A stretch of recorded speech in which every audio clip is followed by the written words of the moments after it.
Assalamualaikum warahmatullahi wabarakatuh.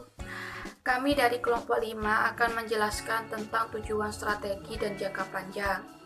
Saya Nurul Arasya, NIM 139, akan menjelaskan tentang pengertian jangka panjang dan sifat tujuan jangka panjang. Yang pertama, pengertian jangka panjang. Tujuan adalah suatu yang dicapai yang dapat dibedakan sebagai tujuan jangka panjang, jangka menengah, dan jangka pendek. Tujuan jangka panjang adalah sasaran jangka panjang yang ditentukan sebagai hasil akhir spesifik yang ingin dicapai sebuah organisasi dengan melakukan misi. Yang kedua, sifat tujuan jangka panjang. Sifat tujuan jangka panjang ini sebaiknya kuantitatif, dapat diukur, realistis, dapat dimengerti, menantang, hierarki, dapat diraih, dan selaras antar unit organisasi. Tujuan tersebut memberikan arah dengan mengungkapkan harapan, memungkinkan sinergi, membantu dalam evaluasi dengan menyajikan standar, menentukan atau menetapkan prioritas, mengurangi ketidakpastian, meminimalkan konflik, membantu dalam alokasi sumber daya, membantu dalam mendesain pekerjaan, dan memberikan dasar untuk pembuatan keputusan yang konsisten. Saya Prima Okta Islamia akan menjelaskan tujuan jangka panjang. Tujuan jangka panjang adalah hasil yang diharapkan dari pelaksanaan strategi tertentu. Strategi sendiri merupakan serangkaian tindakan yang harus dilakukan untuk mencapai tujuan-tujuan jangka panjang.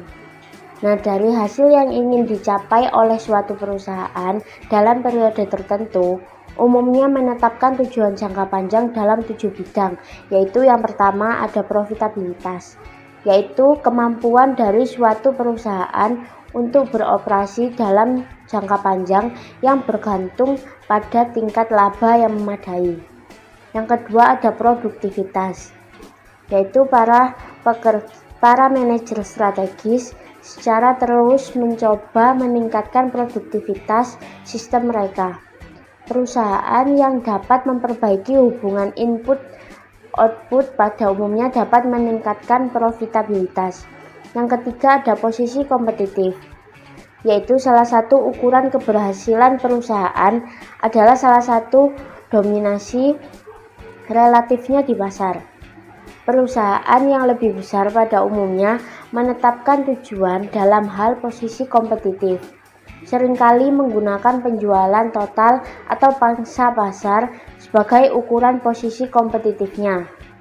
Yang keempat ada pengembangan sumber daya manusia. Dalam lingkungan bisnis, semakin meluasnya lingkungan, kesadaran bahwa sumber daya manusia merupakan unsur dan aset perusahaan yang paling penting. 5. Ada pemeliharaan hubungan industri, yaitu dalam sasaran jangka panjang, para pengambil keputusan strategik biasanya mencantumkan pentingnya pemeliharaan hubungan industrial yang serasi antara manajemen dan para pekerja. Yang keenam ada keunggulan teknologi, yaitu sebuah kenyataan yang tidak bisa dipungkiri bahwa untuk peningkatan efisiensi, produktivitas kerja, dan efektivitas suatu perusahaan tidak punya pilihan lain kecuali memanfaatkan berbagai kemajuan dan terobosan yang terjadi pada bidang teknologi. Yang ketujuh ada tanggung jawab sosial, yaitu para manajer harus memahami tanggung jawab mereka terhadap pelanggan masyarakat secara umum. Bahkan, banyak perusahaan mencoba untuk memenuhi tanggung jawab sosialnya melampaui persyaratan pemerintah. Adapun tujuan jangka panjang yang dibutuhkan dalam organisasi, yaitu mencakup pada level korporat, divisi, dan fungsional. Berikut adalah contoh kerangka kerja pada tujuan jangka panjang. Selanjutnya saya akan menjelaskan tentang jenis-jenis strategi. Di sini jenis-jenis strategi terbagi menjadi 11 strategi. Yang pertama ada strategi integrasi ke depan, strategi integrasi ke belakang, strategi integrasi horizontal. Yang keempat ada strategi penetrasi pasar, Lalu strategi pengembangan pasar. Yang keenam ada strategi pengembangan produk. Yang ketujuh, strategi diversifikasi terkait. Yang kedelapan, strategi diversifikasi tidak terkait. Yang kesembilan, strategi pengurangan. Yang kesepuluh, strategi pelepasan. Dan yang terakhir adalah strategi likuidasi. Strategi integrasi ke depan adalah memperoleh kepemilikan atau meningkatkan kontrol atas distribusi dan retail. Yang kedua, ada strategi integrasi ke belakang, yaitu mencari kepemilikan atau meningkatkan kontrol atas pemasok perusahaan. Yang ketiga, ada strategi integrasi horizontal, yaitu mencari kepemilikan atau meningkatkan kontrol atas pesaing. Yang keempat, ada strategi penetrasi pasar, yaitu mencari pembagian pasar yang meningkat untuk produk atau jasa saat ini lewat usaha pemasaran yang lebih hebat. Yang kelima, ada strategi pengembangan pasar, yaitu memperkenalkan produk atau jasa baru ke area geografis yang baru juga. Yang keenam, ada strategi pengembangan produk, yaitu mencari penjualan meningkat untuk meningkatkan produk atau jasa saat ini atau mengembangkan yang baru. Yang ketujuh, ada strategi diversifikasi terkait, yaitu menambah produk atau jasa yang baru namun tetap berkaitan. Yang kedelapan, ada diversifikasi tidak terkait. Maksudnya sama dengan strategi diversifikasi tidak terkait.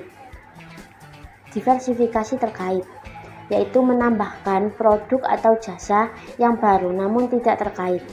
Yang kesembilan, ada strategi pengurangan, yaitu mengelompokkan lewat pengurangan biaya atau aset untuk mengembalikan penurunan penjualan dan laba.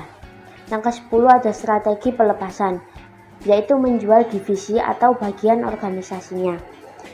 Dan yang terakhir, strategi likuidasi, yaitu menjual aset perusahaan atas nilai nyata mereka. Selanjutnya akan dijelaskan oleh rekan saya yang bernama Baik Irma Rismayadi. Saya Baik Irma Rismayadi akan menjelaskan tentang kriteria kualitas jangka panjang. Berbagai kriteria yang dimaksud mencakup yang pertama akseptabilitas, kedua fleksibilitas, 3 dapat diukur, 4 sebagai pendorong penampilan kinerja yang memuaskan, 5 kriteria kesesuaian, 6 mudah dipahami, dan 7 dapat dicapai.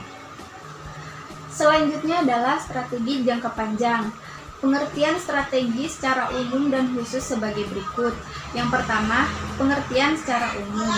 Strategi adalah proses penentuan rencana para pemimpin puncak yang berfokus pada tujuan panjang organisasi, disertai penyusunan suatu cara bagaimana agar tujuan tersebut dapat dicapai. Yang kedua, pengertian khusus.